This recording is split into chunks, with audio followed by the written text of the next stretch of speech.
Estamos compartiendo una vez más desde la Universidad Nacional de San Antonio de Areco esta Cátedra de Soberanía Alimentaria.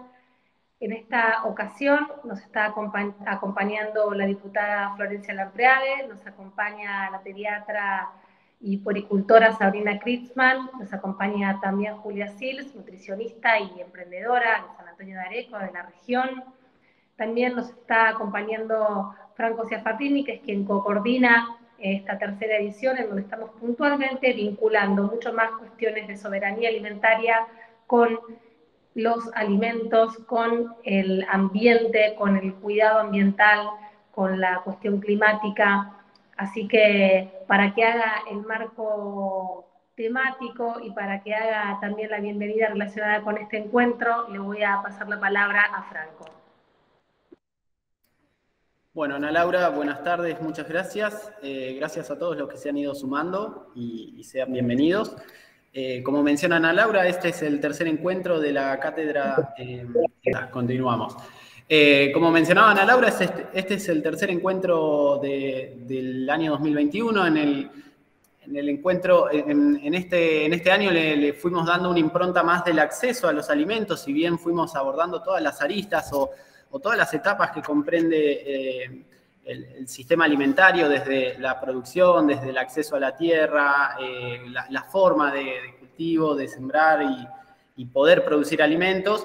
Este año le fuimos dando en la etapa final esa participación, ¿no? La Cátedra de Soberanía Alimentaria es una cátedra que ya lleva 3 años en la universidad y buscamos justamente atender en esta oportunidad al rol del consumidor y también de los intermediarios que facilitan el acceso a los alimentos. En ese marco, nos mencionaba Ana Laura, nos acompaña la diputada nacional Florencia Lampreave, que va a comentar un poco sobre la ley de etiquetado frontal, una norma, una legislación que está muy en agenda, en el top de la agenda hoy por hoy, con todo lo que eso implica, con la importancia que tiene un proyecto de esta magnitud y la posibilidad de que se pueda llevar adelante y obviamente aplicar y la importancia que tiene, ¿no? para el consumidor final tener esa claridad al momento de tomar la decisión de adquirir o consumir un producto o no.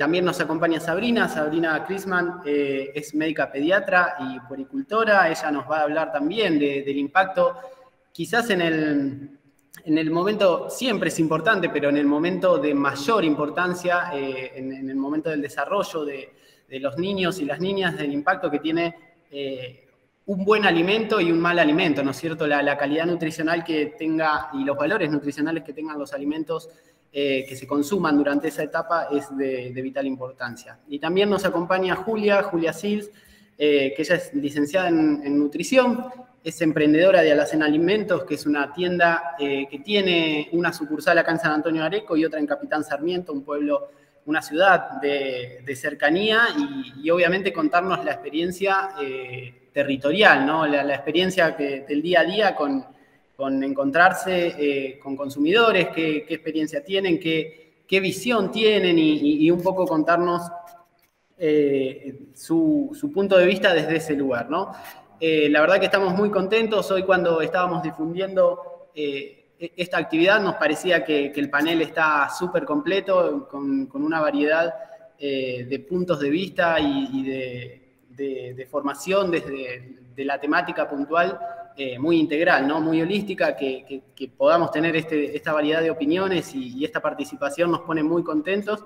Así que aprovecho también y les agradezco a las 3 que hayan aceptado la invitación a la primera llegada y bueno, no mucho más que eso. Agradecerles nuevamente a todos los que están presentes aquí y si les parece ya comenzamos. En primer lugar va a hablar Florencia, nos va a contar un poco sobre el proyecto de ley de etiquetado frontal, como les mencionaba, un poco qué es lo que nos pedían al momento de difundir este tercer encuentro, es de qué trata el proyecto, qué puntualmente, qué abarca, qué por ahí un poco lo más fino, ¿no? Qué significa, en qué estado está, en qué estado parlamentario está, si hay posibilidad de que salga a la brevedad o qué instancias son necesarias. Y bueno, obviamente, ¿cuándo lo podemos llegar, si es que puede llegar a salir a la brevedad, cuándo lo podemos llegar a ver implementado? Así que adelante, Florencia, y nuevamente muchas gracias. Bueno, buenas tardes a todas, a todos. Muchas gracias, primero que nada, a Franco, a Ana Laura, bueno, por la organización de esta charla, a todos los compañeros y compañeras, a UNSADA, a los compañeros y compañeras del Movimiento Arraigo por estar organizando también estas instancias de encuentro, con Sabrina, que como decíamos hace un ratito, nos encontramos a menudo en estas actividades, digamos, de intercambio, digamos, de debate y de construcción también de esta temática que es la construcción de nuestra soberanía alimentaria, de esta disputa o esta batalla que damos, que tienen muchos capítulos. Yo hoy, bueno, me voy a circunscribir obviamente a lo que está más candente, que además es una herramienta muy importante, que es la ley, digamos, la ley se llama de promoción de la alimentación saludable, pero todos la conocemos como ley de etiquetado frontal de alimentos. Voy a contar brevemente, me imagino que muchos y muchas de ustedes están más o menos sensibilizados con esta temática y deben saber porque es un tema que está en agenda y porque toca muchas de las discusiones que tienen que ver con el modelo de consumo, de comercialización y de producción de alimentos y con la amplia cuestión de la soberanía alimentaria. Pero bueno, como para resumir más o menos la cuestión, digamos, de qué trata la ley de etiquetado frontal de alimentos, siempre sintetizamos cuando hablamos al común de la gente que se trata básicamente de una herramienta para tener información clara, para saber qué es lo que estamos consumiendo, qué es lo que estamos comiendo y poder elegir con información. Un derecho muy básico que hoy se encuentra, digamos, vulnerado porque hay estrategias de marketing, de publicidad engañosa o envases que con distintas estrategias nos niegan la posibilidad de saber y nos engañan y nos hacen creer que hay alimentos que son saludables que en realidad no lo son. Esto sería como la cuestión básica. ¿De qué consta el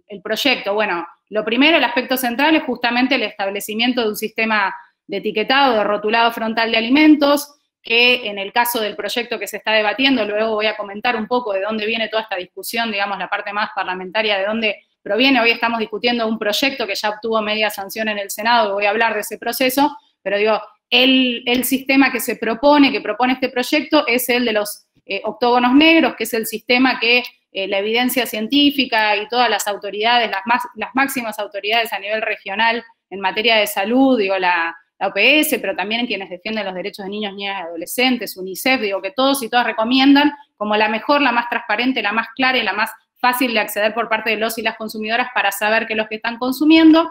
Este sistema de rotulado advierte sobre la presencia excesiva de los llamados nutrientes críticos. Acá hay profesionales que deben saber de esto mucho más que yo, así que me perdonan si algo no. He aprendido mucho en este proceso, pero los nutrientes críticos, en el caso particular de la ley, digamos, se trata de advertir cuando hay exceso de azúcares, que todos sabemos que además en Argentina no es obligatorio declarar la cantidad total de azúcar en un producto, de grasas saturadas, de sodio, y también se establecen unos octógonos para advertir la presencia de cafeína y de edulcorantes que no se recomiendan su consumo por parte de niños, niñas y adolescentes. Ese sería como el aspecto, digamos, fundamental y central de la ley, pero además de todo decimos que se trata de una herramienta integral porque también regula, digo, tiene otros dos aspectos, que es la regulación de la publicidad, para que los productos que tienen al menos uno de estos sellos de advertencia no puedan ser expendidos ni patrocinados en establecimientos educativos, regula la publicidad para que no puedan ser publicitados, no puedan contener además estas llamadas claims o estas etiquetas que realzan algún otro atributo del producto cuando tienen alguno de los sellos de advertencia, y además no puedan ser ni vendidas ni patrocinadas en instituciones educativas, es decir, tiene un aspecto de regulación de la publicidad y un aspecto de regulación de los entornos escolares. Por eso decimos que se trata de una herramienta integral. ¿A qué viene a dar respuesta, digamos, también este proyecto o esta herramienta que decimos que es integral, que se basa en los mejores estándares? Bueno, a una problemática que, digamos, podríamos decir, una es, como decíamos, es una herramienta de información. Creo que no exageramos cuando decimos que debemos estar lo más lejos en la historia de la humanidad de saber lo que consumimos habitualmente o lo que comemos, digamos, de que debemos estar muy lejos de dónde se producen, cómo se producen, cómo se comercializan y de dónde vienen muchos de los alimentos que consumimos. Esto es algo que sabemos que tiene que ver con un proceso, un cambio en las pautas, en los patrones alimentarios, un aumento en el consumo de productos los llamados ultraprocesados o con alto grado de procesamiento industrial, que tienen un montón de ingredientes que desconocemos y que además de todo, como decimos, están dominados por estas estrategias empresariales que en muchos casos también utilizan el marketing y la publicidad para vender cosas que parecen alimentos, pero que no son alimentos, sino, digamos, comida o símiles de golosinas. Esto trae como consecuencia, lo va a explicar mucho mejor Sabrina, pero es un problema de salud que está cada vez más extendido y que atraviesa toda la sociedad, pero que afecta a las poblaciones más vulneradas en términos de recursos económicos, de recursos educativos y además en la población, sobre todo en edades cada vez más tempranas, que es el aumento de la malnutrición por exceso. Ahí también, bueno, siempre nosotros decimos que hablamos de malnutrición para no hablar de obesidad y de sobrepeso, porque no solamente eso tiene un prejuicio, digamos, gordofóbico o ata la cuestión del peso, la cuestión de la alimentación o de lo nutritivo al peso, cuando en realidad no necesariamente es así, no necesariamente tiene que ver con una cuestión de los cuerpos, y tiene que ver con una cuestión de la alimentación, y porque además de todo, esta regulación también atañe principalmente o muy fuertemente también a la industria de lo light y de las dietas, donde abundan estos productos también ultraprocesados, poco nutritivos, de baja calidad y con alta cuota de marketing, y también en muchos casos con alta cantidad de contenido de este tipo de nutrientes críticos. Este problema de salud también que afecta, digamos, como decíamos, a toda la sociedad, que no es tampoco una cuestión propia de Argentina, digamos, es un tema sobre el cual el Estado tiene que regular, en primera instancia, digamos, generando herramientas para ir trabajando esos patrones alimentarios, digo, que obviamente tienen una cuestión que arranca con el consumo, y esto se trata de una herramienta para poder saber lo que comemos, para poder elegir. Decimos siempre también que se marca que es una herramienta de soberanía alimentaria por dos cuestiones, digamos, entendiendo de alguna manera esa soberanía alimentaria como la posibilidad de un pueblo de definir su política agraria, su política alimentaria. Bueno, es difícil poder definir cuando no sabemos, o sea, uno elige cuando tiene conocimiento, entonces en primera instancia se trata de saber, y además porque detrás de lo que uno consume, siempre decimos todo plato es político, está también el modelo de producción que uno alienta, ¿no? Y también decimos, esta forma de producir alimentos o esta herramienta va a regular un mercado que es un mercado absolutamente concentrado. Digo, si uno mira los rubros de los productos que son industrializados, ultraprocesados, que son los productos de góndola, en cada uno de los rubros, bebidas azucaradas, más de un 90% absorbe una sola empresa, y así pasa con los postrecitos, con los embutidos. En todos los casos estamos hablando de grandes actores, grandes empresas, en muchos casos transnacionales, que han ido tomando protagonismo y del cual somos cada vez más dependientes para alimentarnos en la cotidiana. Por el otro lado, hay un desplazamiento de otras formas de producir alimentos en nuestro país, que fortalecen las economías regionales, que tienen que ver con esta cuestión del arraigo en los territorios, con otra forma de producir. Entonces, detrás también estamos discutiendo eso, con un modelo agroindustrial que es altamente, decimos, dependiente de insumos y de agroquímicos que está envenenando la tierra, que produce problemas de salud, que no cuida nuestros bienes comunes naturales. Por eso decimos que si bien esta es una herramienta que tiene una primera instancia vinculada al consumo, detrás de esa discusión está toda la discusión de los modelos de producción y de comercialización de nuestros alimentos, y por ende es un tema que toca desde la cuestión de la salud hasta la cuestión del trabajo y la cuestión también ambiental, que también es un tema que ahora tenemos que se ha vuelto insoslayable, ¿no? Son muchas de las cuestiones que la pandemia creo que fortaleció la urgencia, o que puso más en evidencia lo insostenible que es el actual modelo de consumo, de producción de alimentos, y también, digamos, cómo tenemos que revisar todos esos pasos que hacen a la forma en la cual vamos a organizar nuestra sociedad, y la alimentación es un paso, podríamos decir, fundamental, importantísimo, vital, y que se puso muy sobre la mesa, porque además hoy también en el marco de la pandemia del COVID,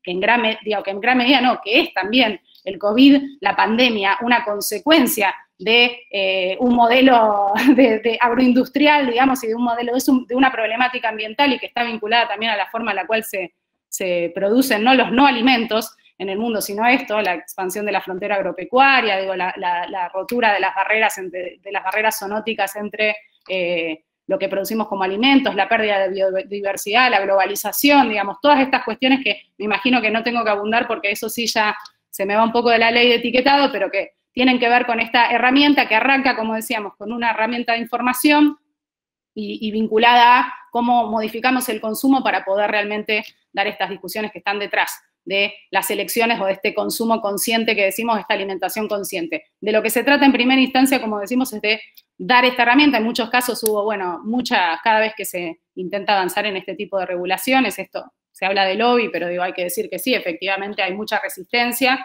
porque estamos enfrentándonos, como decimos, a actores que son muy fuertes, que tienen mucho peso, un mercado de alimentos que es muy concentrado. Entonces, existen resistencias y también existen campañas de desinformación para tirar para atrás la ley, digo, muchas de las cuales calan también en sectores que no es que sean hostiles al espíritu de esta ley, sino que les entra por algún lado, les genera temor, porque, bueno, aparecen estos discursos como que esto demoniza los alimentos o que ponen en la misma vara alimentos que son menos saludables, como que son alimentos chatarra, con otros que son lácteos, digo, todo un montón de prejuicios que tuvimos que ir derribando, pero que a veces calan, y sobre todo la cuestión económica, donde dicen, bueno, Argentina es un país productor de alimentos, y una regulación como esta afectaría a la economía, afectaría a la producción, afectaría a la industria, en un momento como el de ahora, que obviamente todo lo que tenga que ver con el trabajo y la producción también tiene eco.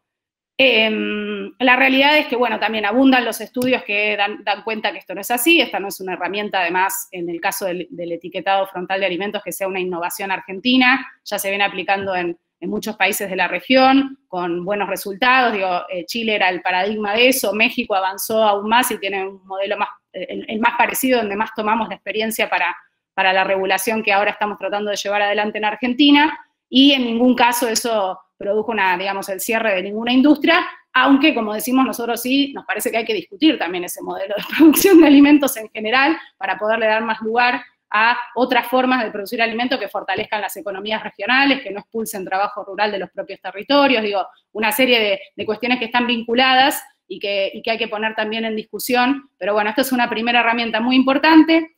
Voy a decir brevemente en qué instancia se encuentra y por qué estamos en un momento también fundamental para el tratamiento de la ley.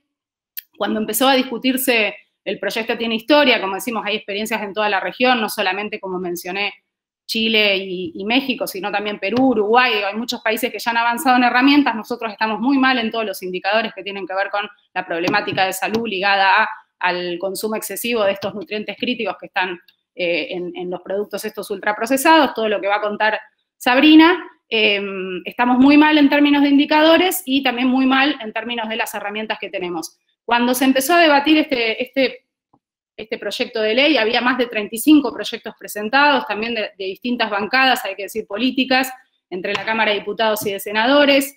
Esto viene tuvo en otros momentos también idas y vueltas en el avance, pero esta fue la vez que efectivamente estamos a un pasito nada más de que se convierta en ley. Hubo un arduo trabajo de síntesis en el Senado, digamos, para obtener la media sanción, donde, bueno, trabajaron especialmente, yo siempre reivindico el rol de mi compañera senadora Anabel Fernández Sagasti, que tuvo un rol protagónico en lograr ese trabajo de síntesis, donde se debatió arduamente, se escucharon las voces de todos los sectores, de todos los actores. Se obtiene la media sanción, cuando entra diputados también un arduo trabajo, porque además ahí mismo también se atraviesa con otras discusiones políticas en el marco de la pandemia, que tienen que ver con el funcionamiento mismo de la Cámara, los protocolos, pero bueno, también tuvimos reuniones de comisiones en plenario, donde se escucharon más de 40 expositores de todo tipo y color, digamos, porque esto hay que decir que hemos llegado a esta instancia, y esto siempre yo lo reivindico, lo agradezco, tanto el aprendizaje de cada uno de nosotros que estamos bancando esta ley. Llegamos a esta instancia porque hay realmente una movilización de la sociedad civil, de las organizaciones de trabajadores, de la salud, de nutricionistas, también de militantes ambientales que vienen poniéndole el hombro, empujando y jerarquizando esta agenda para que realmente hoy esté en la instancia que esté y que el Congreso pueda dar cuenta de ese debate que hoy está ampliamente instalado, digamos, que no es lo mismo cuando arrancamos a hablar de esto, inclusive cuando ya era un tema, cuando nos encontramos en aquellas primeras charlas con Sabrina, pero tomó un vuelo que en gran medida tiene que ver con esa militancia, esa capilaridad y ese compromiso de la sociedad que también se hace a partir de estos encuentros como el que estamos teniendo hoy. El proyecto, luego de estas exposiciones, también conseguimos tener el dictamen de mayoría en comisión plenaria, en las 4 comisiones temáticas que tenía Giro, y entonces hoy está a un paso, quiere decir, tiene que ser incluido en el temario en la Cámara de Diputados para convertirse en ley. Se está hablando mucho de esto porque a fin de este periodo legislativo pierde estado parlamentario la media sanción, por lo tanto, estamos haciendo el último esfuerzo para que ese proyecto se sancione ahora antes de que termine el año. Por supuesto que esto también tengo que decir, el periodo legislativo incluye también las sesiones extraordinarias, pero todos sabemos que además estamos en un marco electoral, que la Cámara va a cambiar, no sabemos bien cómo, entonces el esfuerzo es para que se trate ahora, antes de que termine el año. Así es que por eso es muy, muy importante, y por eso, si bien yo les comentaba un poquito antes en la organización de esto, que bueno, por ahí podríamos hablar de la herramienta específica luego de enmarcar el tema con mis compañeras, que estamos con poco tiempo, pero no quería dejar de estar, porque es muy importante seguir trabajando en esta instalación, y siempre decimos que bueno, las victorias se construyen colectivamente, se construyen con organización, y los temas avanzan también en esas instancias en la medida que hay una sociedad involucrada, que se organiza, que participa, que sabe lo que se pone en discusión y que puede entender la relevancia y la importancia de una cosa que parece aparentemente una medida específica, pero que, como decimos, involucra un montón de discusiones. Así es que, bueno, esto como para ir cerrando, estamos en instancias finales, venimos de un arduo trabajo. Yo tengo todo el compromiso, pero también toda la fe de que lo vamos a lograr, así que esperamos que hagamos todos el último esfuerzo. Cuento con ustedes para seguir empujando, instalar en estos últimos días. Básicamente se trata de eso, de hablar con todos, de condicionar que los que somos representantes decimos, si hay un tema importante o que puso más en evidencia la crisis social y la crisis sanitaria que estamos viviendo por la pandemia, es la cuestión de la alimentación, que esa agenda es una agenda prioritaria, que cualquiera que aspire también a representar a nuestros compatriotas ahora, que estamos discutiendo también elecciones y políticas, tienen que tener ese tema como prioridad en la agenda. Me parece muy importante estar mirando lo que pasa en el Congreso respecto de esto. Así que, bueno, invitarlos, y espero que volvamos a tener un encuentro un poco más relajado en breve. Les mando un abrazo grande y ha sido un placer. Muchas gracias, Florencia. Bueno, agradecerte en nombre de la Universidad Nacional de San Antonio de Areco. Ojalá la próxima sea presencial, sea en Areco, sea con alfajores, sea en El Verde, en este pueblo tan lindo que tenemos, un día lindo, no como hoy que está así como bastante complicado, y que nos volvamos a encontrar para seguir debatiendo. Gracias por representar los derechos que estás representando en el Congreso, y la verdad que sí, empujamos desde una población de 30.000 habitantes, desde San Antonio de Areco, desde la región, para que realmente podamos tener el derecho de elegir lo que comemos, de saber lo que comemos, porque está llegando, como bien decías, a la mesa, y estamos acostumbrados a que lleguen alimentos que realmente no tenemos la más pálida idea de lo que tienen. Y eso nos vulnera absolutamente como ciudadanos y ciudadanas. Así que, bueno, estamos ansiosas de empezar a ver esas etiquetas que nos adviertan las porquerías que nos quieren meter en el cuerpo o que nos metemos sin saberlo. Franco. No, también sumarme a lo que dice Ana Laura, agradecerte, Florencia, la verdad que muy buena la exposición, explicando un poco todo lo del proyecto, y como vos decís, parece una medida concreta, que no es para nada menor, pero no es solamente eso, sino todo lo que viene de fondo. En un momento que vos decías, bueno, me voy para la rama ambiental, yo vengo del otro lado y nos cruzamos en ese puente, quizás. Y la verdad que tal cual, yo creo que ahora están confluyendo un montón de agendas en la sociedad en general, y eso hace que justamente vaya escalando en la agenda estos temas, y coincido con vos que cualquier persona que aspire a representar a un determinado territorio tiene que tener esta agenda presente y bueno, involucrarse. Importante también lo que decías, que si bien ya el Estado es bastante avanzado, porque ya tiene media sanción y está bastante avanzado, pero los tiempos apretan a que no retroceda ese avance, y bueno, obviamente el esfuerzo se multiplica, y sé que lo están haciendo, así que nada, esperemos que tengamos suerte y podamos, aunque sea, tener el tratamiento a la brevedad. La verdad que es súper interesante, y coincido, obviamente abarca un montón de cosas al sistema económico, al sistema alimentario, y cómo son, no solo qué comemos, sino cómo se genera lo que comemos, y súper importante. Así que bueno, nada, nuevamente agradecerte la presencia acá y el habernos explicado un poco de qué va el proyecto y un poco las implicancias que tiene. Si les parece, continuamos con Sabrina. Como mencionaba al inicio, Sabrina nos va a hablar un poco del impacto de estos alimentos que serán seguramente etiquetados de acuerdo a este proyecto en la alimentación de los niños y las niñas. Así que, Sabrina, si querés. es adelante. Bueno, muchas gracias, gracias por la invitación, gracias Florencia y bueno, gracias Julia que en un ratito va a hablar. Bueno, una pregunta que surge mucho desde las familias es ¿por qué ahora hablamos de todo esto si hace 20, 10, 5 años, inclusive desde la pediatría lo sugeríamos, ¿no? Y de hecho desde la medicina en sí, la nutrición y demás, hay un montón de productos que hoy por hoy, bueno, cuando tengamos etiquetado frontal van a tener etiquetado frontal y que no sugerimos, y bueno, ¿qué pasó? ¿No? Que pasamos a decir, bueno, si esto que es verde y dice light, dice diet y es lo mejor para tu salud y demás, y ahora sugerimos otra cosa. Bueno, lo que sucedió es que ahora tenemos evidencia de que un montón de esos productos y de sus componentes tienen efectos nocivos en nuestra salud. Y uno podría preguntarse, che, pero esto no se sabía antes.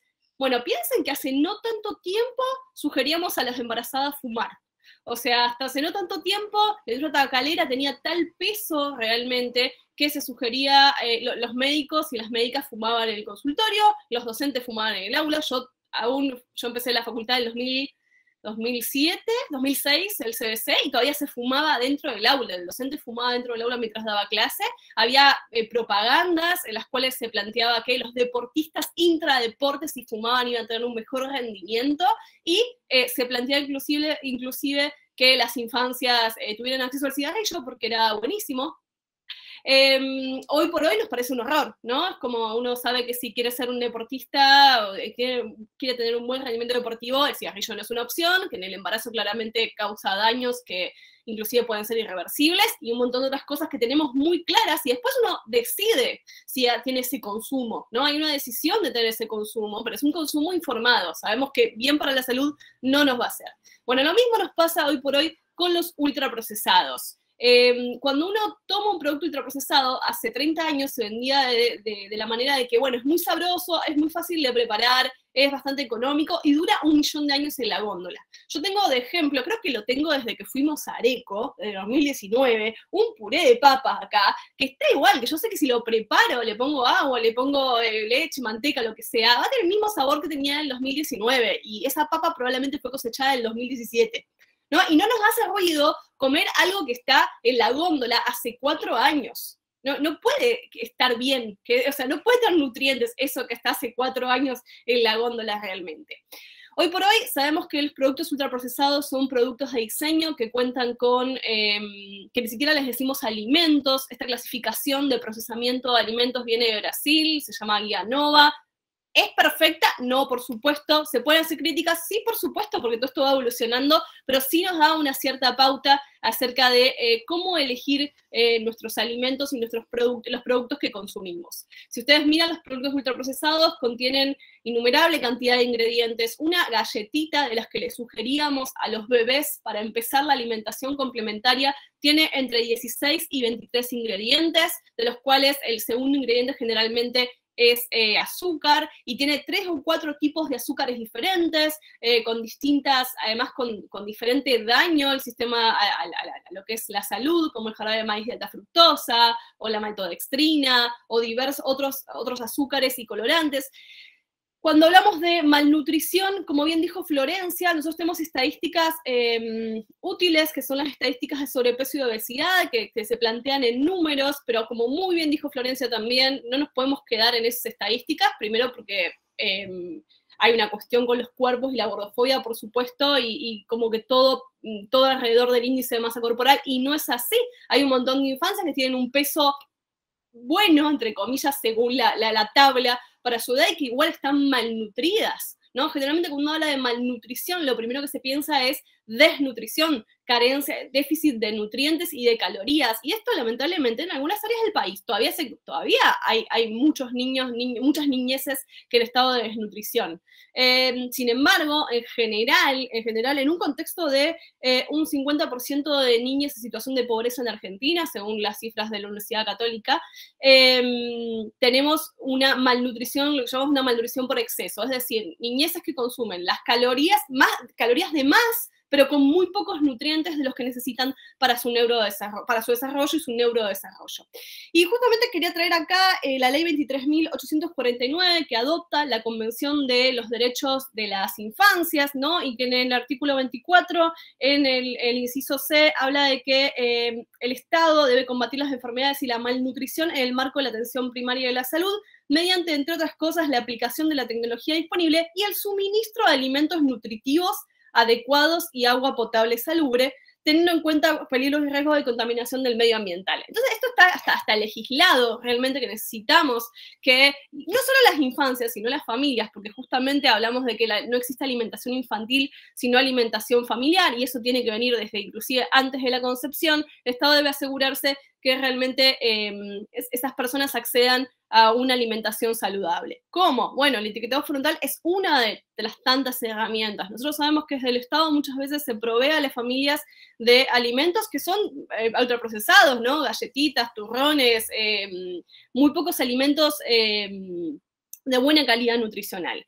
Y acá hay una cuestión de la cual después va a hablar Julia, ¿no? Que es justamente que las familias hacen todo lo posible para comprarle a sus hijos lo que creen que es mejor para su salud. Hacen todo lo posible. Y esto es lo que a mí más me enoja, que es que las familias gastan muchísimo dinero, se sacan el pan de la boca, trabajan más horas fuera de su casa, invierten más tiempo en sus trabajos y dejan de, tal vez, comprar otras opciones porque creen que ese yogurcito que se vende en la televisión es lo único que va a hacer que sus hijos crezcan y se les desarrolle el cerebro y sean felices.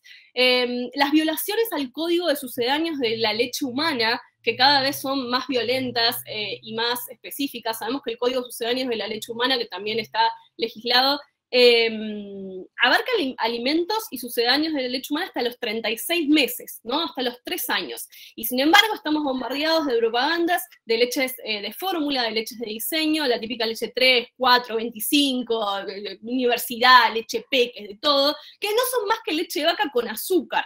No son más que leche de vaca con azúcar, pero tiene un valor terrible, tienen como leyendas por todos lados que dice impulsa el desarrollo mental, o si tu hijo no, y la idea es esta, si tu hijo no toma esto, tu hijo no va a crecer sano.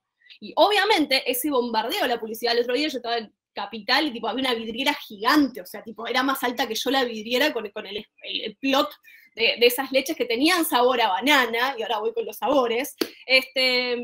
Justamente la idea es como, bueno, si no le das esto, no va a crecer saludable. Y eso es gravísimo, y esas publicidades claramente no tendrían que existir, y bueno, la regulación del etiquetado frontal implica también regular esas publicidades. ¿Qué pasa con los sabores? Venimos hablando de los nutrientes, ¿no? Venimos hablando de que por más que tenemos por indicadores de peso y de talla muchísimas niñeces que tienen un peso por encima de la media, aún así tenemos áreas en el país de anemia ferropénica, o sea, anemia por falta de hierro, mayor a un 60% de las infancias, lo cual es una locura. El hierro es un cofactor que es necesario para el desarrollo cerebral, para el desarrollo inmunológico, actúa en múltiples, digamos, en múltiples lugares del cuerpo humano. No alcanza con suplementar hierro medicinal, porque esto viene desde la gestación, tiene que ver también con algo que trabaja mucho Ana Laura, yo sé, que es lo que es el cuidado del embarazo, el corte oportuno del cordón umbilical, el establecimiento de la lactancia humana, en el caso que sea deseada, porque la leche cuyo hierro mejor se absorbe justamente es la leche humana, y esto es importante saberlo, porque la leche de fórmula puede tener hierro agregado, pero no se absorbe de la misma manera que se absorbe el hierro de la leche humana con los otros componentes que ayudan a que se absorban. Entonces, esto tiene que ver con una enorme serie de factores, el tema de la anemia ferropénica, que no ayuda que las infancias estén consumiendo litros y litros de lácteos después del año de vida, lácteos de otra especie que justamente generan que no se pueda absorber ese hierro. Y yendo justamente a la parte sensorial, ¿no? Los ultraprocesados tienen algo que podríamos denominar una monotonía sensorial, que es todo el tiempo excitando el centro de recompensa con ese sabor dulce, con ese azúcar que estamos consumiendo todo el tiempo.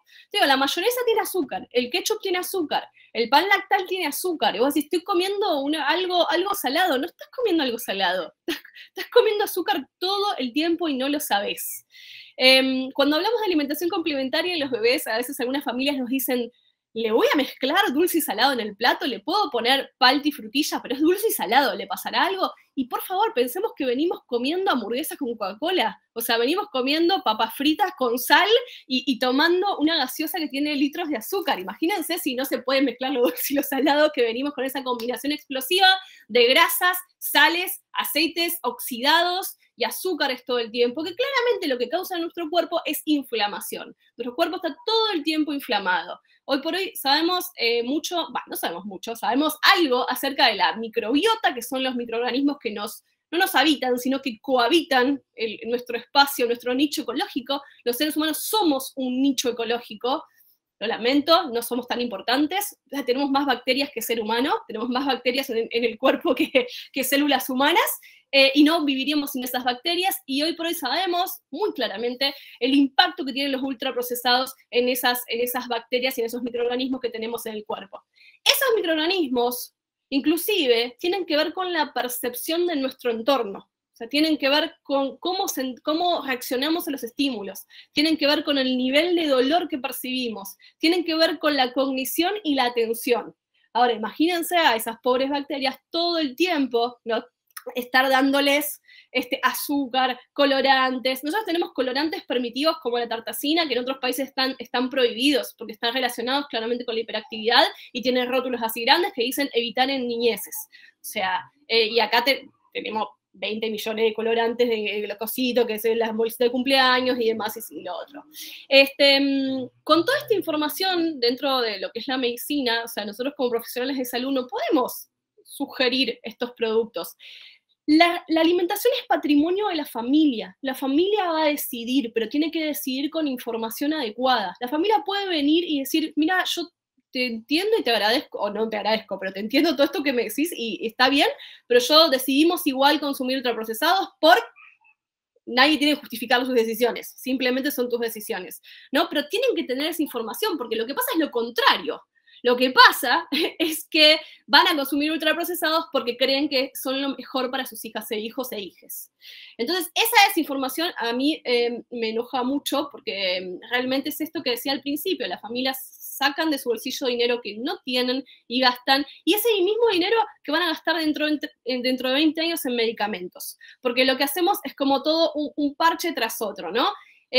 Todos se acordarán seguramente de la propaganda de un digestivo que tomabas 20 o 40 gotitas y te alegraba la vida, ¿no? Y era como, sí, comete este asado, tipo, comete 42 kilos de asado y helado después y tomá remedio para sentirte mejor. Bueno, a ver, vamos a repensar un poco eso, ¿no? Es como, tengo acidez, entonces voy a tomar una medicación. Puede ser que sea necesaria la medicación, esto no estoy en contra de las medicaciones, claramente, pero a ver, si se hace un cambio de hábitos en el estilo de vida, las medicaciones lo único que hacen son un parche y muchas veces causan otros problemas, ¿no? Y tenemos que poner una medicación para solucionar lo que hizo la primera medicación. Todos sabemos que las personas mayores, muchas de ellas están polimedicadas, ¿no? Tienen un montón de medicamentos, muchos que pueden ser necesarios, pero no se hace hincapié en el cambio del estilo de vida. Y esta famosa microbiota de la que hablamos al principio, la tenemos todos, ¿eh? La tenemos a los 8 meses y a los 88 años, y siempre merece ser cuidada. El impacto y el impulso también desde el estado del ejercicio físico a cualquier edad mejora la salud siempre, o sea, siempre se ve una mejora en la salud cuando se impulsa el ejercicio físico en las personas, y sabemos obviamente que estamos mucho tiempo sentados en el trabajo, que hay muchas responsabilidades y demás, pero bueno, tiene que ser un cambio como cultural, ¿no? Es una cosa mucho más amplia. ¿Por qué hacemos tanto hincapié en las infancias? Porque las infancias empiezan a formar los circuitos neuronales, claramente, que van a tener impacto en todo el resto de la vida. Si yo a mi bebé, desde que empieza la alimentación complementaria, le insisto que come y le meto una cuchara en la boca, y aunque no quiera, lo agarro por atrás y le meto una cuchara y le tapo la nariz y le meto la cuchara en la boca, y disculpen esto que parece violento, pero lo escuchamos todo el tiempo, porque hay mucho miedo a que los bebés no coman, y ni hablar cuando tienen 2 y 3 años, que están más preocupados por jugar por la casa que sentarse a comer, cuando no permitimos la exploración, no respetamos la autorregulación de las infancias, que saben perfectamente, el cuerpo de los niños y niñas sabe perfectamente hasta dónde tiene que comer y qué tiene que comer cuando le presentamos alimentos saludables. Después tenemos impacto en toda la vida en general. Y quiero llamar a reflexión a todos los que estamos acá, claramente. Todos los que estamos acá seguramente en algún momento hicimos alguna dieta, o nos dijeron que teníamos que hacer alguna dieta, ¿no? O tenemos algún tipo de disrupción sensorial, no podemos comer cierta cosa porque nos da como asco, porque hay un recuerdo emocional sobre esa cosa. El típico ejemplo de Mafalda y la sopa, ¿no? Mafalda, ¿por qué tanto? Pobre Mafalda, ¿por qué necesitaba tomar sopa? Podía tomar otra cosa, pues sacamos el agua y que coma lo de la sopa adentro, que tiene más nutrientes, ¿no? Esa insistencia que tenemos, muchas infancias no comen otros alimentos porque tienen accesos ultraprocesados. Es muy sabio el cuerpo de las infancias. Si comen un alfajor y una Coca-Cola, ¿no? Y un juguito Bagio, y no importa la marca, lleno de azúcar, después no van a querer comer otros alimentos. Y es lógico, porque su cuerpo dice, ya me está dando todo el azúcar. Me está dando todo el azúcar que yo necesito para el resto del día, entonces, ¿por qué comería otra? ¿Por qué comería más?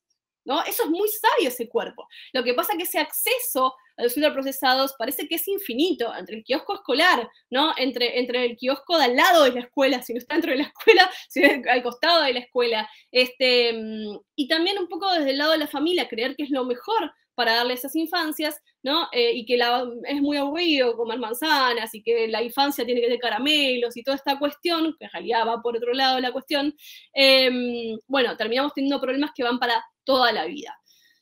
Recién estamos descubriendo todo esto, lo estamos comunicando, hay gente que viene hace muchos años, más de 10 años trabajando en el tema del etiquetado frontal, sí, esperemos que salga este año, pero hay gente que viene hace muchísimos años trabajando en esto, pero bueno, hoy por hoy tenemos las redes sociales y otros canales de comunicación para con las familias y para con otros profesionales.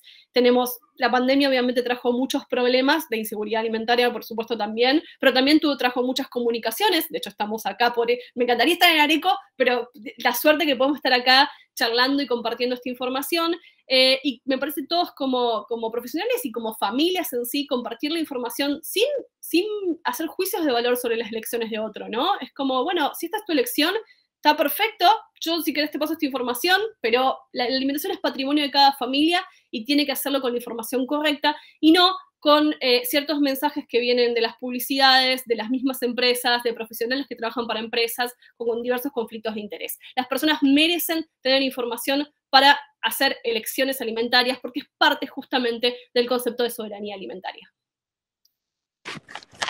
Impecable, Sabri, la verdad que me parece siempre muy, muy claro escucharte. No te voy a negar que también me resulta un poco desesperante como madre, como persona preocupada por la alimentación, la alimentación honesta, le voy a poner de nombre, sobre todo para nuestras infancias, ¿no? Y el engaño al que se somete el sistema, al que te somete el sistema, y a los niños, que son los más vulnerables, ¿no? Cuando empezabas a hablar, recordaba el caso de una mamá de un barrio popular que me contaba que su hijo tenía una distensión intestinal y estaba empezando a ver un cirujano infantil que le contaba que veía muchos casos que por el consumo de jugos llenos de colorantes, esos juguitos famosos para la infancia, tenían esos problemas intestinales muy graves, muy severos, y esa mamá, que no tenía un mango, se gastaba hasta el último centavo para comprar un juguito de soja, porque ella entendía que ese juguito con soja iba a ser el mejor.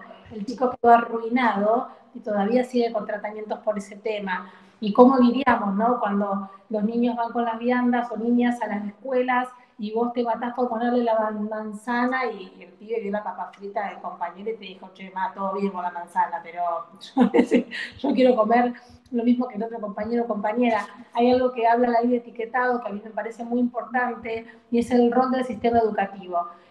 ¿Tenemos la información? ¿No la tenemos? Bueno, hay un rol, hay una parte que es la de informarnos. Hay otra parte que es la del Estado, de legislar. Y el rol también del sistema educativo, que parece que fuese más importante enseñar matemáticas o cumplir con la currícula que enseñar alimentación, y me parece que tiene que ser uno de los puntos más claves para formar seres humanos, empezar por pensar qué es lo que estamos metiendo en el organismo y que los chicos, chicas, docentes, y equipos de las escuelas sean conscientes de eso. Totalmente, hay un documento muy hermoso que hay algunas personas acá que están acá entre las personas que están conectadas que lo redactaron, que es el documento del Ministerio de Salud, Entornos Escolares Saludables. Hay muchos puntos que son totalmente aplicables. Y yo siempre destaco uno en puntual: la disponibilidad de agua potable en las escuelas y en los centros deportivos. O sea, podemos empezar por ahí. Porque cuando los niños y niñas tienen disponible agua potable, no tienen que ir a comprar una gaseosa al kiosco ni un jugo de caja, ¿no? Que muchos centros, inclusive deportivos, hasta privados y públicos y demás, está la heladera ploteada con todos los juguitos de colores, con esta idea de que hay que tomar un jugo que aparte te va como a generar las células. No, mentira, es todo azúcar, ¿no? Y nada más. La disponibilidad de agua potable, que cada uno lleve su vaso y que tenga un lugar para disponer de agua potable. El cuento es hermoso, les sugiero leerlo, hay muchas cosas tomadas de recomendaciones de la OMS, habla de involucrar a las familias en el entorno educativo, al involucrar a los docentes, habla de entornos de huerta, ¿no? Las huertas populares, que también eso también es una experiencia de soberanía alimentaria para las infancias y para las familias en general. Pero yo siempre destaco como ese punto, porque claro, cuando lo le dije, sí, o sea, empecemos por acá. Muchas veces los niños, las niñeces, no es que quieren comer, por ahí tienen sed. O sea, tienen sed y justamente van a comprar un caramelo porque los otros lo compran y demás. La disponibilidad de agua potable es algo que sí podríamos hacer bastante fácilmente, porque generalmente en las instituciones hay agua potable, no hace falta que sea un bidón, sino una canilla con agua potable, e incentivar que todos traigan su vaso, su botella, y esto de acceder, ¿no? Es como, si tenés sed, venía a tomar agua a esta canilla específicamente. Hay muchos puntos hermosos en ese documento, pero ese a mí me encanta como jerarquizarlo, porque me parece que está buenísimo, parece que puede por ahí. Fabuloso, Sabrina. Nada, también agradecerte, felicitarte. A mí particularmente me gustó mucho también lo que mencionaste de la microbiota, de la flora intestinal, de la importancia. Ahora se está investigando un montón. Y yo la otra vez leía que incluso hasta el estado de ánimo, el funcionamiento del sistema nervioso central, las enfermedades autoinmunes, está todo vinculado con una buena calidad, un buen estado de la flora intestinal, con lo cual, y que mucho lo regula una buena nutrición. Así que nada, me parece también importantísimo haber traído el tema. Así que bueno, nuevamente muchas gracias, impecable. Y bueno, si les parece, continuamos con Julia.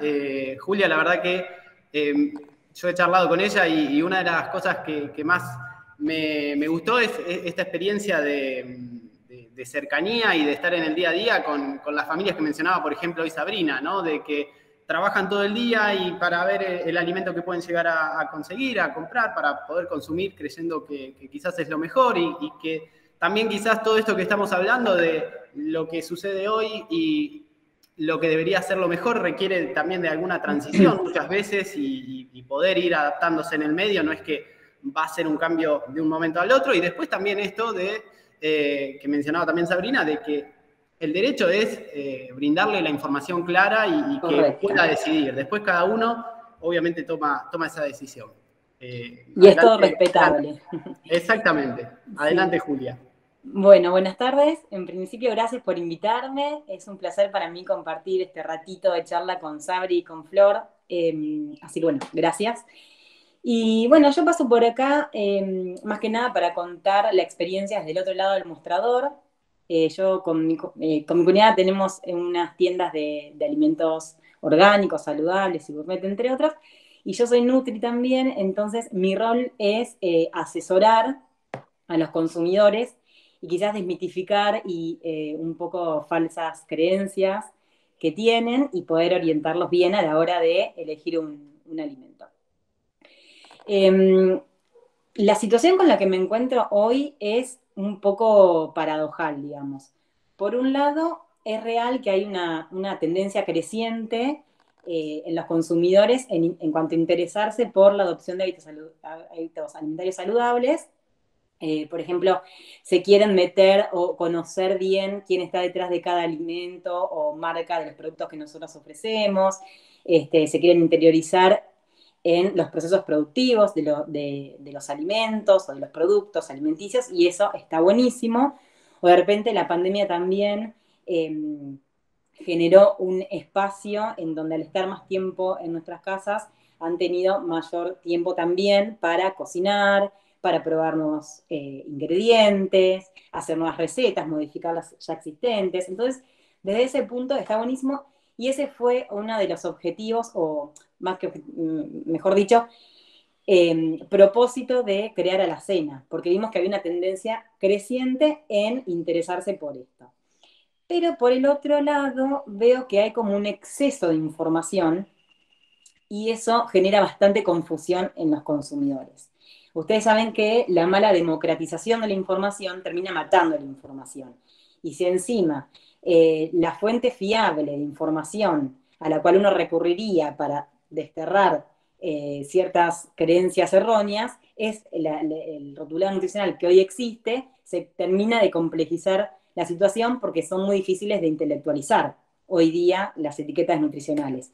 Por eso la importancia de sacar esta ley lo antes posible, ¿no? Entonces, bueno, como ya les decía, mi trabajo en el campo es eso, es desmitificar, de decirle al cliente que de repente vienen y te dicen, no, yo quiero hacer la dieta del matcha, por ejemplo. Entonces quiere comprar mucha matcha. No, no es así. O sea, el matcha está buenísimo porque te va a generar, te va a brindar antioxidantes, pero no vas a bajar de peso por eso. Bueno, es un ejemplo. Así que, bueno, nada, esa es como la lectura inicial de lo que veo por parte de los consumidores. Por un lado, mucho interés, que está buenísimo. Por el otro lado, cierta confusión por este exceso de información que no siempre es legible o bien interpretado, digamos. No sé, Fran, si me querés hacer alguna pregunta.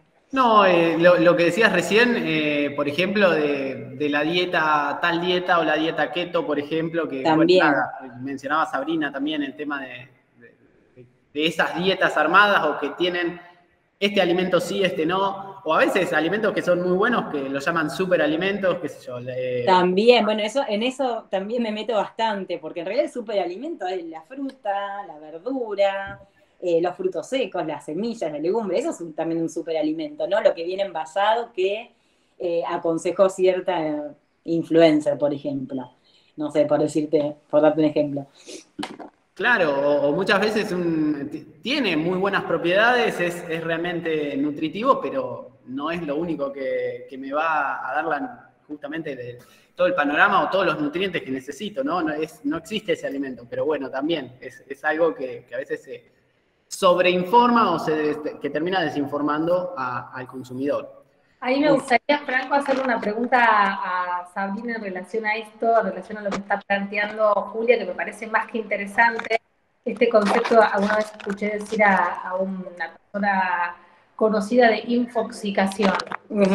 Intoxicamos con información y estamos hablando de lo que metemos en el cuerpo, estamos hablando de lo que comemos nosotros, nosotras y nuestras familias. Entonces, de golpe, dale con el té rojo, le damos a los pibes, le damos a la abuela, porque no sé qué se supone que genera.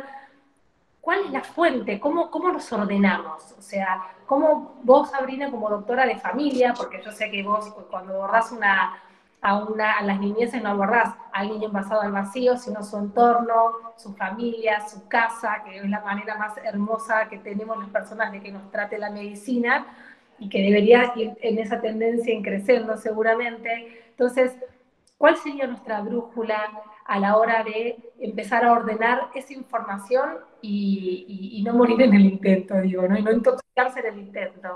Bueno, hay un poco lo que decía Julia, que es algo que va a regular la ley de etiquetado frontal, que son los claims en los paquetes, ¿no? Los paquetes que mienten, los paquetes mentirosos, de fuente de calcio, fuente de no sé qué. Fibra, y tiene 2 gramos de chía, por ejemplo. Totalmente, bueno, eso va a estar regulado por la ley, eso no lo van a poder tener, no van a poder tener tampoco motivos infantiles, figurita, cosito adentro que incitan a las infancias a comprarlo. Y después, bueno, el tema del exceso o la malinformación, ¿no? Hay una cuestión que son los conflictos de interés. Los conflictos de interés los tenemos todos tenemos conflictos de interés. O sea, es lógico, todos trabajamos, todos tenemos, digamos, bueno, tener un negocio, o sea, es lógico, eso no está mal. La cuestión es como qué conflictos de interés tenemos y cómo los planteamos.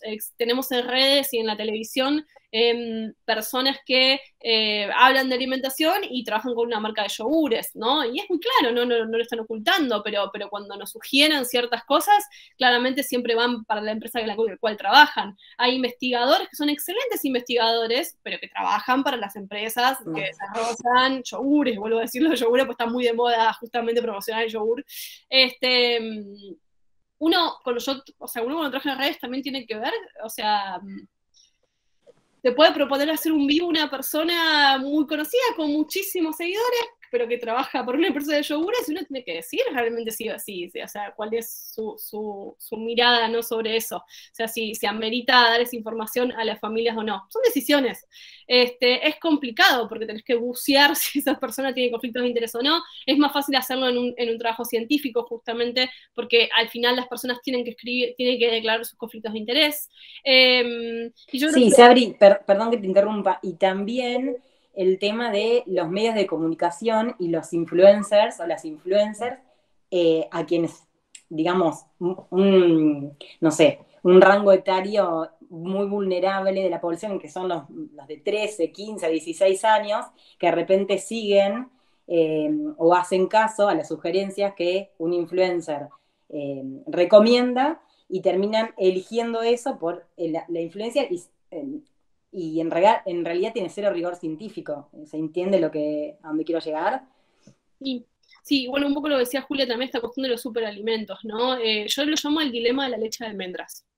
No, porque nadie tiene, no, porque vos decís que, no sé, tanta leche de vaca no, y no, entonces, ¿sabes que querés que todo el mundo tome leche de almendras y no tienen plata? No, yo jamás le diría a nadie que tome leche de almendras, por ahí.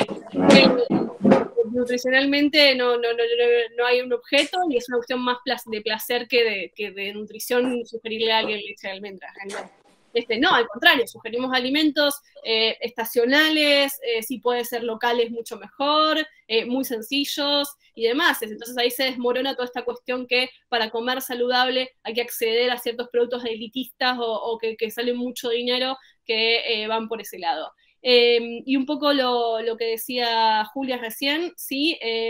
La bibliografía, porque la bibliografía va cambiando todo el tiempo.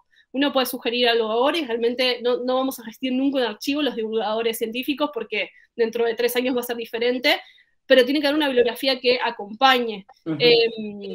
Yo los libros que he escrito, creo que me ha tomado más tiempo buscar la bibliografía, o sea, como programar toda la bibliografía al final de cada capítulo que escribir el capítulo en sí. Pero realmente me parece que tiene que haber un respaldo, porque también, obviamente, amerita que otra persona venga y diga, che, yo no estoy de acuerdo con esto, lea la bibliografía y saque otra conclusión y diga, che, mira, acá me parece que dice otra cosa y podamos conversar acerca de eso, porque es la manera que se construye la ciencia. Pero tiene que haber un respaldo científico y cuando no lo hay, tiene que quedar muy claro que es una opinión. O sea, yo opino que esto puede ser de esta manera, pero no tengo un respaldo científico para digamos, no hay respaldo científico para todo. O sea, justamente la ciencia se construye buscando respaldos científicos a ciertas hipótesis.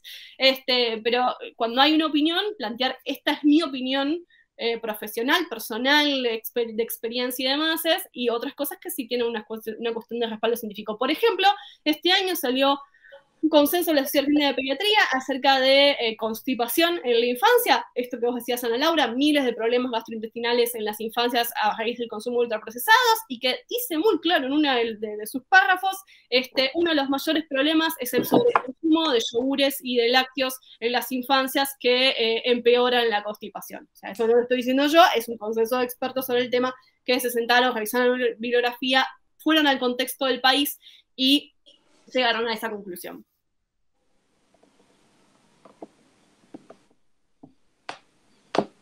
Bien. Perfecto. Bueno, yo les paso una consulta, una pregunta para hacer que me hicieron, creo que ambas. ¿Qué opinan del veganismo extremo, ¿no? De no comer absolutamente nada de carne? ¿Y cómo influye en el abastecimiento de las proteínas? O sea, ¿cómo se consiguen las proteínas? Imagino que lo menciona a los aminoácidos esenciales, y si se consiguen, quizás esto de que vienen con muchos hidratos de carbono a la par. No sé, ¿quién de las dos quiere comentar algo de eso? Permiso. Sí, sí.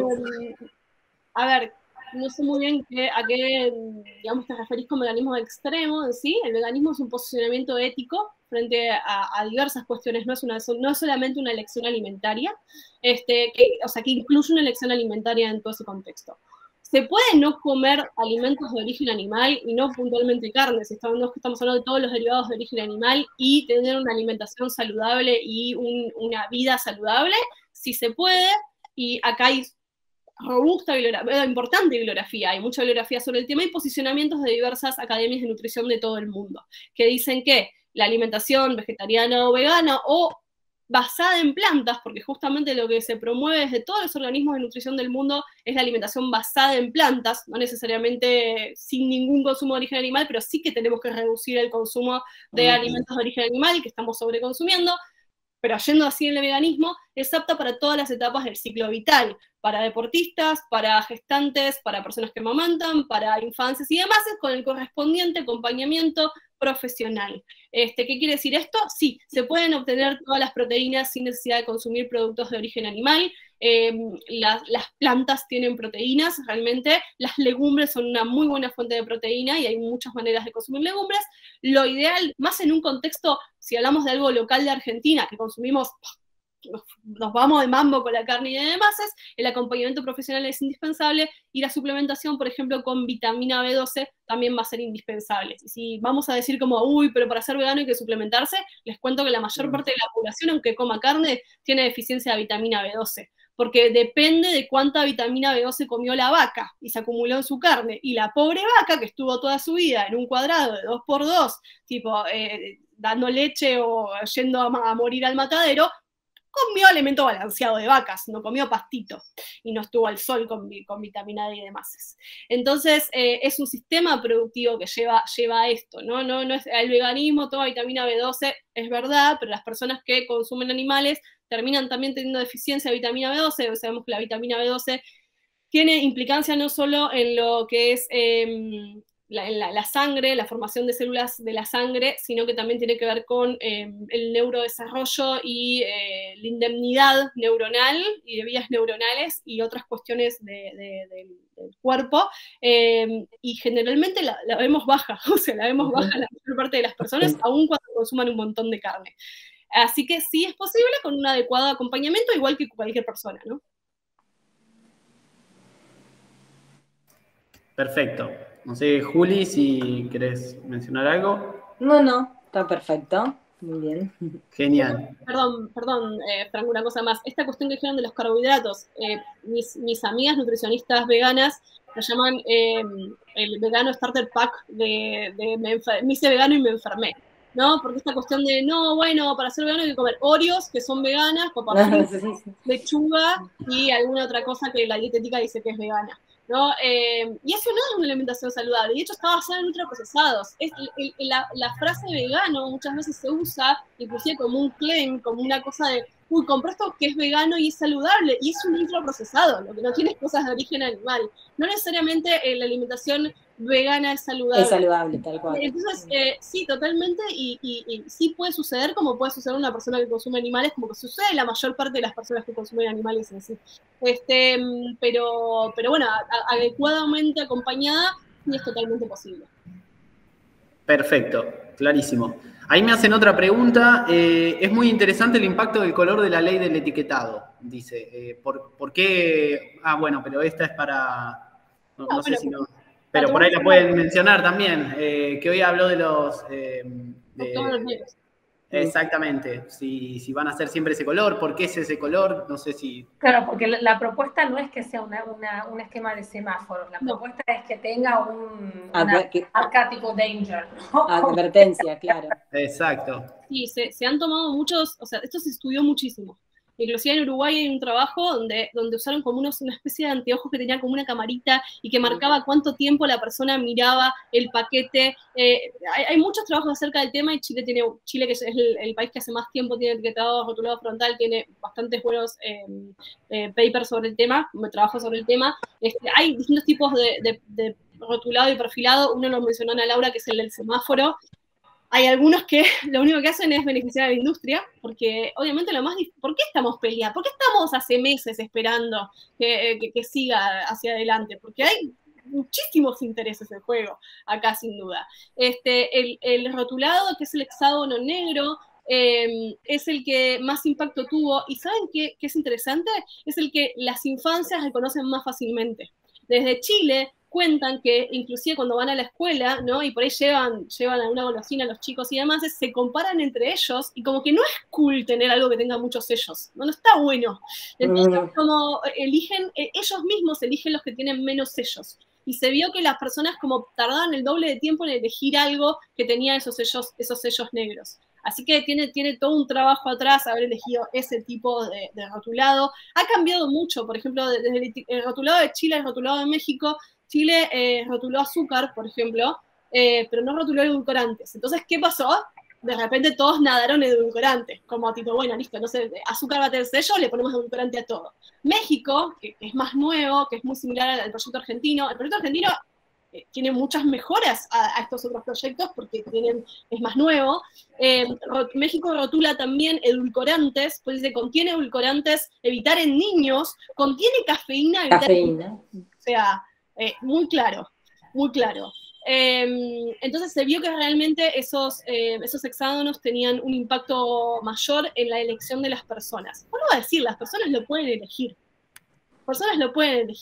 Pero teniendo esa información lo van a pensar más. Y esto pasa mucho en las infancias, porque esta galletita es para bebés. La idea de esta galletita es para bebés, esa galletita tendría 3 sellos, ¿no? Pero hay toda una idea que como dice que tiene leche, es una galletita para bebés. Igual es sumamente importante que se acompañe de campañas bien armadas de educación alimentaria, porque si no, no vamos a conseguir consumidores libres, ni autónomos, ni responsables, por más sellos que tenga el paquete. Eso es así. Creo que igual que la Federación de Educación Nacional está trabajando en eso, pero bueno, me parece que una sin la otra va a ser complicado. Sí, a mí me parece esto que agregan el rol de educar, de campañas, de informar en todo sentido. Creo que igualmente vamos a tener futuras generaciones mucho mejores en términos de alimentación, que puedan llegar a tener una comunicación honesta con lo que consumen y genuina y real, porque la verdad que es muy encriptado siempre, muy tramposa la industria alimenticia, y sobre todo pensaba mientras hablaba Sabrina de los tigres, de los Minions, de andar con un nene al supermercado, aunque vea una caja de cianuro que tiene un Minion y el pibe lo va a ir a querer consumir, entonces es muy difícil. En México, en México que ya no se puede hacer nada de eso, vistieron a los repositores de tigre. O sea, me muero. Cuando hay un problema hay una solución, ¿viste? Claro. Los repositores de tigre, después creo que hicieron como con las cajas, hicieron una pila tal que parecía un tigre. No, es maravilloso. O sea, como la imaginación no tiene fronteras. Sí, la creatividad. Es tremendo, es tremendo. No sé si hay alguna consulta más, si no vamos cerrando. Yo quiero hacer una, Sabrina, ya que está, y por ahí Juli también me puede responder, que hoy hablaba de la flora intestinal y demás. Bueno, también he leído de que, obviamente que es muy raro que cualquiera de nosotros o nosotras tenga hoy por hoy una buena calidad, una buena flora intestinal. Se recomienda a veces, o yo he leído, del consumo de probióticos y prebióticos que restauren un poco. ¿Qué opinión tienen sobre eso? Aprovecho que las tengo acá y les pregunto yo, pero no sé si es realmente una alternativa, si sirve o no. Bueno, y acá te vas a ir a hacer kefir, Franco, mirá lo que te digo. Uno de los problemas, o sea, a ver, una de las cosas positivas, entre comillas, de los ultraprocesados es la inocuidad, ¿no? O sea, que a veces se confunde inocuidad con bueno, como que es bueno nutricionalmente porque es inocuo microbiológicamente. El tema es que estos productos son tan inocuos microbiológicamente que no tienen como esa carga microbiana. Nosotros necesitamos estar en contacto digamos, con el ecosistema, como que eso que vos decías, que yo decía hace un rato y después decías vos, como tiene que ver con nuestro comportamiento, tiene que ver cómo interaccionamos con otras personas, o sea, es un ecosistema mucho más grande. Entonces, ese contacto con los microorganismos tiene que ver con el desarrollo de la microbiota intestinal. Esto no quiere decir que no lavemos las verduras, ¿sí? O sea, hay que lavar las verduras, hay que cocinar bien las carnes y demás, sí, pero hay otra carga microbiana que viene en los alimentos reales que no viene en algo que está en un paquete totalmente estéril. ¿Por qué le digo que está totalmente estéril? Porque imagínense que si yo tengo un pan de primera marca en una bolsa hace 3 años y no le salió un hongo, es que ni los hongos lo quieren, que es plástico, que no se lo comen. O sea, es increíble. Una propaganda, no sé si vieron ahora la propaganda de Burger King, que muestran cómo el Whopper, que es la hamburguesa madre de Burger King, ahora se pone fea. Y es como, uy, perdonen por usar tantos conservantes antes. Ahora se nos ponen feas las hamburguesas. Ay, felicitaciones que estamos comiendo hasta este momento. Entonces, es real. O sea, petróleo, que no, bueno, nada, hay una carga microbiana que es importante, y acá vienen 2 cuestiones que a mí me parecen interesantísimas. ¿Qué son los prebióticos? ¿No? Los prebióticos es la comidita de las bacterias, es lo que a las bacterias va a hacer que crezcan las bacterias. ¿Se compran en la farmacia? No, se compran en la verdulería y en la dietética. Los prebióticos son la fibra, es la fibra que está dentro de las frutas, verduras, legumbres, cereales y demás. Uno no va a comprar prebióticos de la farmacia, ¿no? Sino que tiene que ver con la alimentación global. Y además la microbiota va a mejorar en el contexto que uno haga actividad física también. Y los probióticos, ahí yo tengo todo un dilema. Los probióticos son los gérmenes que ingresan a nuestro cuerpo, llegan al intestino delgado y generan un efecto beneficioso. O sea, no son todos los gérmenes, son solamente los que van a generar un efecto beneficioso. El Código Alimentario Argentino define como probiótico algo que está clasificado en laboratorio. Para decir que algo es un probiótico, tengo que decir que tiene una cepa específica, identificada, in vitro, que sabemos la cantidad de colonias, que llega al intestino y que está comprobado que hace un beneficio. Entonces hay cosas a las cuales, por ejemplo, los alimentos fermentados, como el chucrut o el kéfir, ¿sí? A las cuales no podemos llamar probiótico por el Código Alimentario Argentino porque no sabemos. No sabemos, claro. Ni la cantidad ni las variedades. Seguramente tenga probióticos, o sea, seguramente los tengas, pero a menos que vos vayas a cada una de las muestras que vas a tomar de kéfir y analices lo que tiene adentro, no lo vas a saber. Ahora, hace bien el kéfir, el chucrut, el yogur de verdad, no el de la góndola, ¿sí? El yogur de verdad hacen bien a la microbiota. Hay que ir a tomar probióticos de la farmacia. Bueno, este es un pensamiento farmacéutico que tenemos todos. Voy a ir a tomar kéfir porque esto me va a mejorar la vida y me va a curar de algo, me va a prevenir algo. Si yo voy a tomar kéfir porque me va a hacer bien y es el superalimento, no es la forma. O sea, porque en realidad es una cosa de contexto. Es como decía hace un rato Julia acerca de la maca, ¿no? El matcha, ¿no? Tipo, bueno, no hay una cosa específica que te va a hacer bien. Va a haber un contexto de cosas que te van a hacer bien. Si tu alimentación es variada, saludable, tiene todos los grupos de alimentos, tiene legumbres, está más reducida en carnes, y vos querés tomar kéfir, seguro ese kéfir te va a hacer bien. Y de hecho hay papers acerca del kéfir, y hablan de que sí que tiene un potencial, estamos descubriendo cosas muy divertidas acerca del kéfir. Seguro que va a estar bueno. Ahora, si vos tomas kéfir y después te tomás una gaseosa, yo me imagino, siempre tengo como la imagen de todos los kéfires muriendo ahí, las bacterias achicharrándose y diciendo como yo no puedo con esto, o sea, todo bien, pero si vos me tomás una coca después de tomar kéfir, no va a parar un lado, o comes salchicha de paquete después de tomar kéfir, y no, el kéfir no puede solucionar todo esto, ¿no? Y esta idea de que la microbiota se mejora con kéfir, y se mejora con una cosa muchísimo más global. Y hay otra cosa, que es que ahora se están vendiendo, viene la industria del probiótico, ¿no? O sea, como, bueno, comprá esta pasta, así como venía antes el multivitamínico, y de hecho sigue estando como, y esto te va a dar energía, va a mejorar, bueno, ahora el probiótico, tomá esto y te va a mejorar. El probiótico de farmacia se usa como el antibiótico de alguna manera, ¿no? Se usa para una cuestión específica, en una cepa específica, en una concentración específica.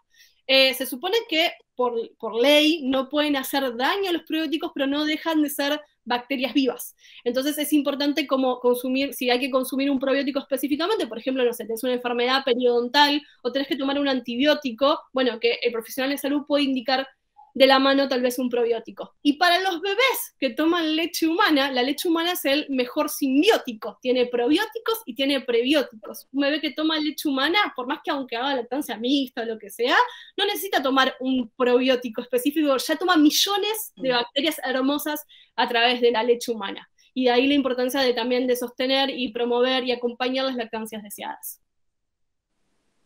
Qué linda. Excelente. Bueno, buenísimo. Muchas gracias por la respuesta. Ahí hay una última, si quieren, y vamos cerrando, hay una última en el chat. Flavia Dualde pregunta, ¿tienen alguna página donde leer sobre el impacto ambiental de los ultraprocesados? En toda la cadena de producción hasta los desechos. No sé si hay algún libro, alguna publicación, algo para recomendar o algún sitio web. Bueno, los libros de Soledad Barruti, por supuesto, 100% ahí, en ambos libros ella habla de esto. En mi nuevo libro yo hablo un poquito también de esto, ¿no? Como que si yo voy para comerme una magdalena, voy a abrir un paquete de plástico y voy a abrir otro paquete de plástico y le voy a sacar como una cosita, una pollerita de plástico de un solo uso, ¿no? También pensar qué estamos haciendo con los ultraprocesados y todo el nivel de plástico que acompañan. Y después hay mucha bibliografía acerca del tema, porque es la cadena productiva, es todo el plástico que se utiliza, el Tetra Pak, inclusive, ¿no?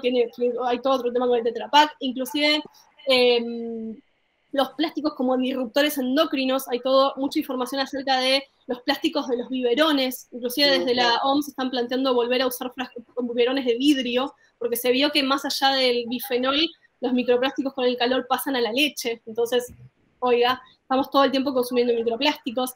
Hay mucha info, inclusive en la página de OMS y en la página de OPS, para mí el mejor documento uno de los mejores es el 2017 y 2019, que habla de los ultraprocesados en América Latina, de OPS. Ese es de fácil acceso y está bueno porque da un paneo general de muchas cuestiones que tienen que ver con los ultraprocesados. Excelente. Bueno, ahí contesta, agradece Flavia, así que creo que quedó respondida la pregunta. Si no hay más preguntas, creo que vamos cerrando, que ya estamos en 1 hora 30. Agradecerles. Sí, adelante. No, adelante. Muy bien, impecable, 1 hora y media, muchísima información. Les quería decir, Franco, antes de cerrar, que esto se va a subir a la página de YouTube de la universidad, así que apenas tengamos el link lo compartimos para que quienes no pudieron estar, quienes lo quieren ver, puedan acceder, porque la verdad que es un manual de información seguramente para seguir reflexionando y para aplicar y para implementar también. Así que muchas gracias de mi parte también y de parte de la Universidad Nacional.